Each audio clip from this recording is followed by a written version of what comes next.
Assalamualaikum warahmatullahi wabarakatuh. Alhamdulillahi rabbil alamin, wassalatu wassalamu ala asyrafil anbiya'i wal mursalin sayyidina wa maulana Muhammadin wa ala alihi wa sahbihi ajma'in, amma ba'd. Teman-teman sekalian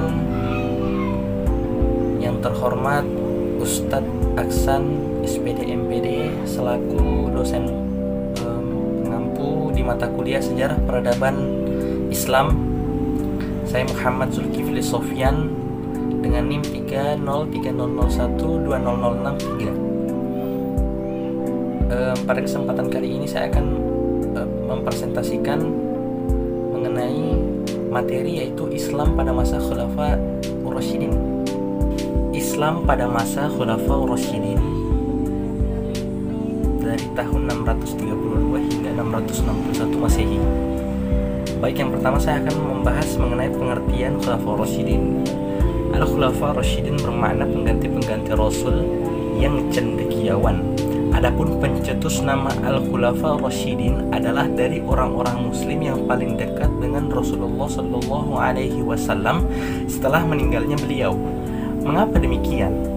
Karena mereka menganggap bahwa empat tokoh sepeninggal Rasul itu orang yang selalu mendampingi Rasul ketika beliau menjadi pemimpin dan dalam menjalankan tugas.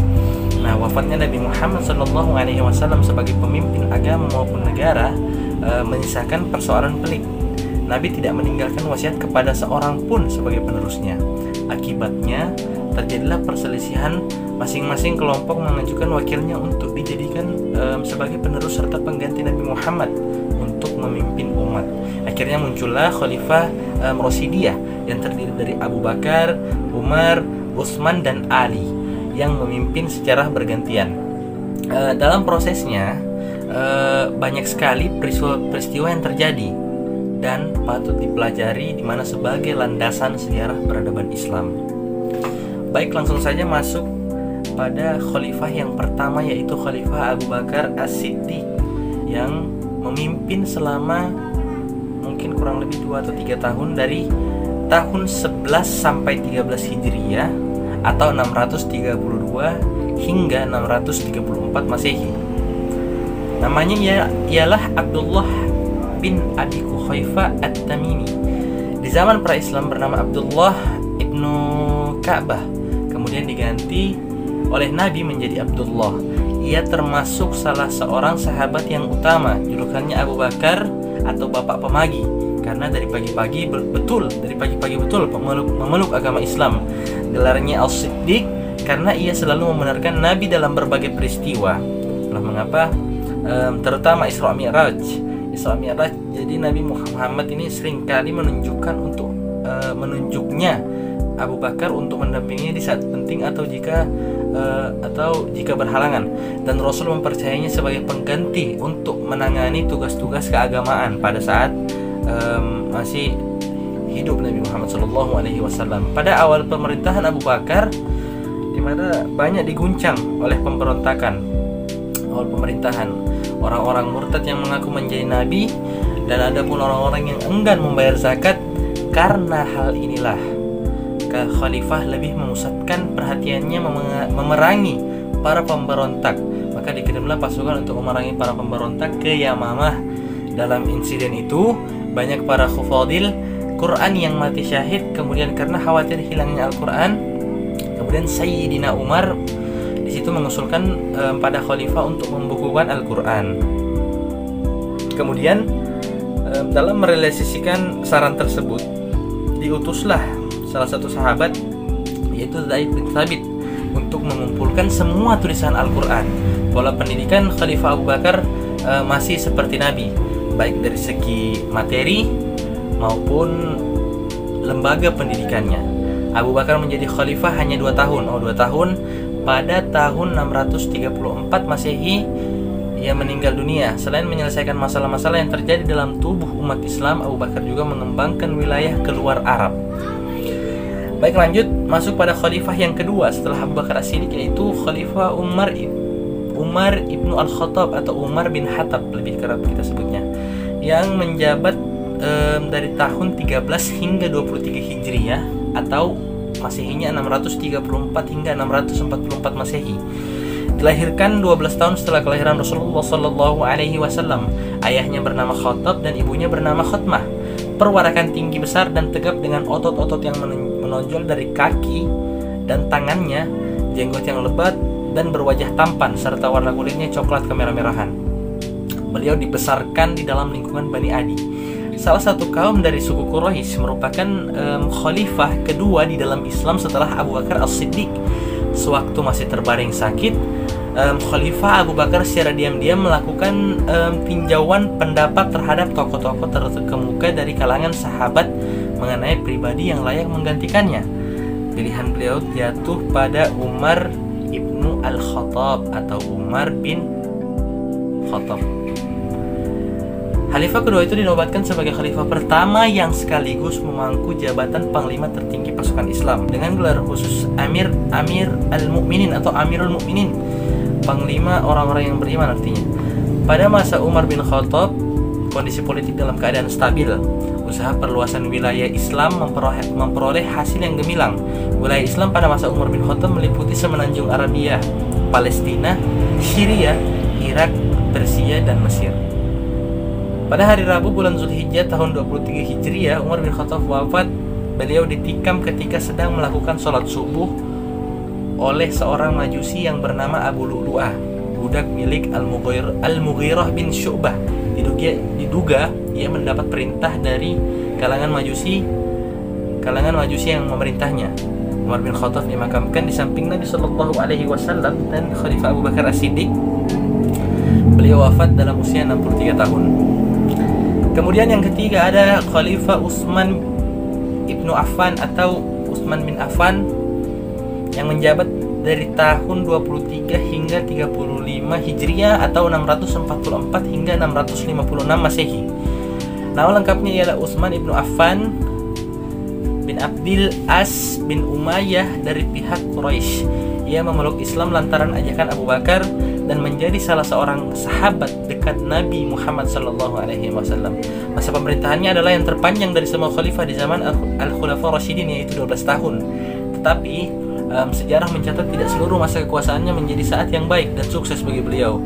Para pencatat sejarah membagi masa pemerintahan Utsman bin Affan menjadi dua periode.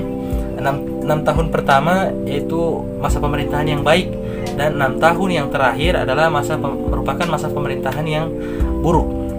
Salah satu faktor yang menyebabkan banyak rakyat kecewa terhadap kepemimpinan Utsman bin Affan ini adalah kebijaksanaannya mengangkat keluarga dalam kedudukan keluarganya dalam sebuah kedudukan yang tinggi. Yang terpenting diantaranya adalah Marwan bin Hakam.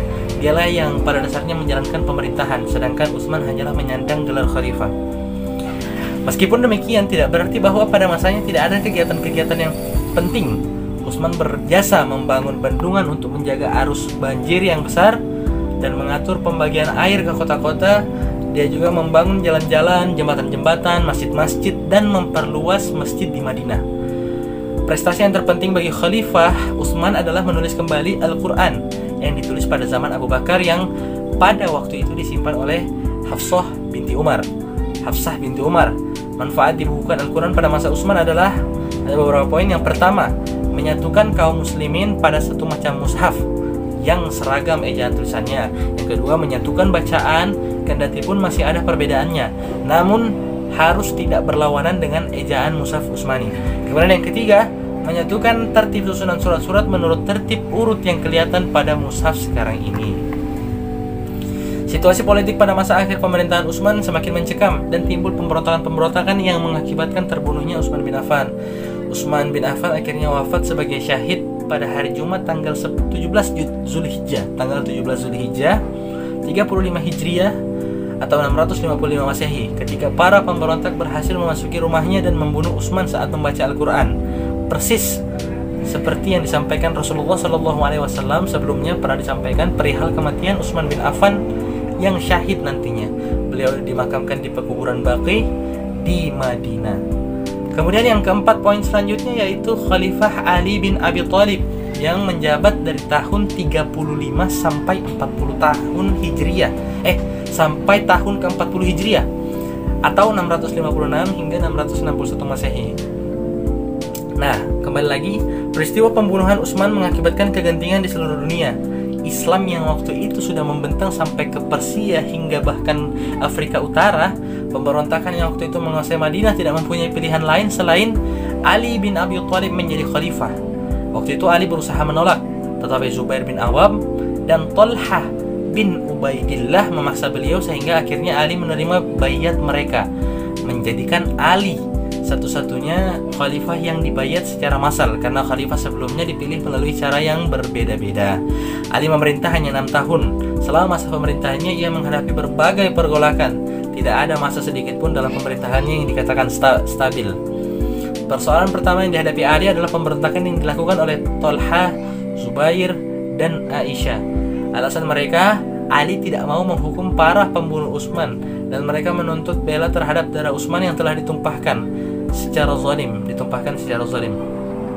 Bersamaan dengan itu, kebijakan-kebijakan Ali juga mengakibatkan timbulnya perlawanan dari gubernur di Damaskus, Muawiyah, yang didukung oleh sejumlah bekas pejabat tinggi yang merasa kehilangan kedudukan dan kejayaan. Peristiwa yang terkenal dalam masa Ali adalah terjadinya perang antara kubu Ali dan kubu Muawiyah. Perang tersebut terjadi di daerah bernama Siffin, sehingga perang ini disebut dengan Perang Siffin. Pada tanggal 24 Januari 661 Masehi, tahun 661 Masehi, ketika Ali bin Abi Thalib sedang dalam perjalanan menuju masjid Kufah, ia terkena hantaman pedang beracun di dahinya. Pedang tersebut mengenai otaknya, diayunkan oleh seorang pengikut kelompok Khawarij,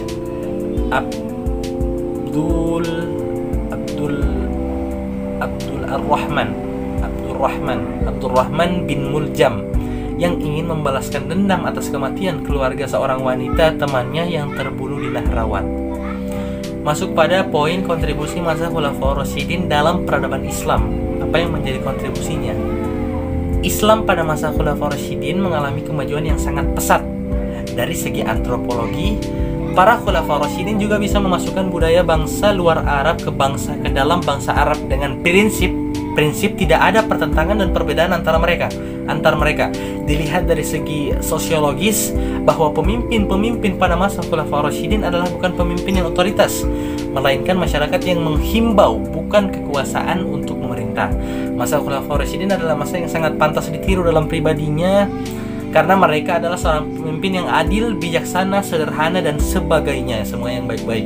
Mereka juga seorang pemimpin pemerintahan yang ideal dan sejati yang harus dijadikan contoh kita. Masa pemerintahan Khulafaur Rasyidin banyak mengalami kemajuan yang tinggi, yakni terbukti dengan luas kekuasaan Islam pada masa ini dan adanya usaha pembukuan Al-Quran, yaitu masa Utsman. Jadi masa ini adalah masa yang cemerlang. Baik, kemudian masuk poin terakhir, yaitu kesimpulan penutup, yaitu kesimpulan dari pembahasan di atas. Maka yang menjadi kesimpulan pembahasan ini adalah sebagai berikut. Yang pertama, perkembangan peradaban Islam pada masa Khulafaur Rasyidin mengalami kemajuan yang pesat.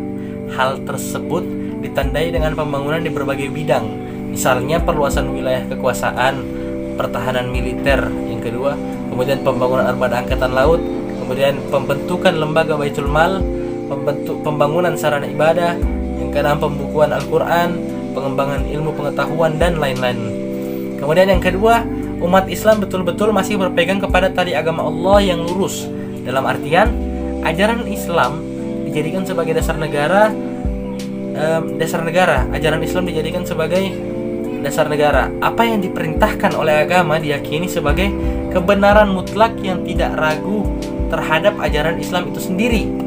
Amirul Mukminin sebagai pelopor secara langsung daripada penegakan syariat Islam itu, ajaran Islam menjadi ruh daripada perjuangan mereka. Di samping perkembangan peradaban Islam yang pesat pada masa Khulafaur Rasyidin juga terdapat banyak hambatan. Apa saja yang menjadi hambatannya? Yang pertama, munculnya nabi-nabi palsu setelah pasca meninggalnya Rasulullah SAW. Kemudian munculnya kelompok-kelompok pemberontakan baik dari luar Islam terlebih dari dalam Islam itu sendiri. Kemudian yang ketiga, terjadinya perpecahan kaum muslimin yang dipicu oleh kelompok-kelompok tertentu yang berkeinginan menduduki posisi kekhalifahan. Akhirnya orang-orang Islam pada masa itu saling membunuh antara satu dengan yang lainnya.